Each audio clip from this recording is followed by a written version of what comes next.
What are possible ways to settle the crisis of Palestine and Israel?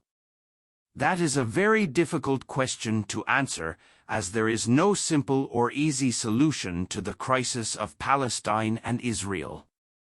The conflict is rooted in decades of violence, mistrust, and injustice, and involves many political, religious, and humanitarian issues. There are many different perspectives and opinions on how to resolve the conflict, but none of them have been able to achieve a lasting peace so far.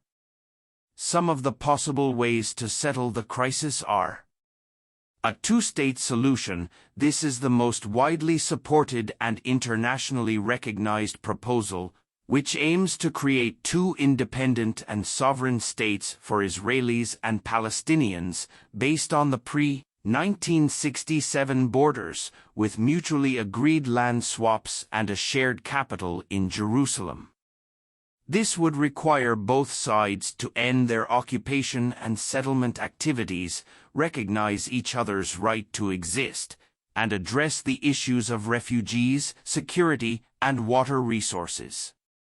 However, this solution faces many challenges and obstacles, such as the lack of political will, the fragmentation of Palestinian leadership, the expansion of Israeli settlements, the violence of extremist groups, and the influence of regional and global powers. A one-state solution. This is an alternative proposal that advocates for a single democratic state that encompasses all of historic Palestine, where Israelis and Palestinians would have equal rights and representation. This would require both sides to abandon their nationalist claims and identities and embrace a common citizenship and identity. However, this solution is rejected by most Israelis and Palestinians, as it would threaten their respective aspirations for self-determination, security, and cultural identity. It would also pose many practical and logistical challenges, such as how to reconcile the different legal systems, political parties, economic structures, and social norms. A confederation or federation. This is a compromise proposal that combines elements of both the one-state and two-state solutions. It envisions a loose association or union of two autonomous states or regions that share some common institutions and policies, such as defense, foreign affairs, trade, and infrastructure. This would allow both sides to maintain some degree of sovereignty and identity, while also cooperating on areas of mutual interest and benefit.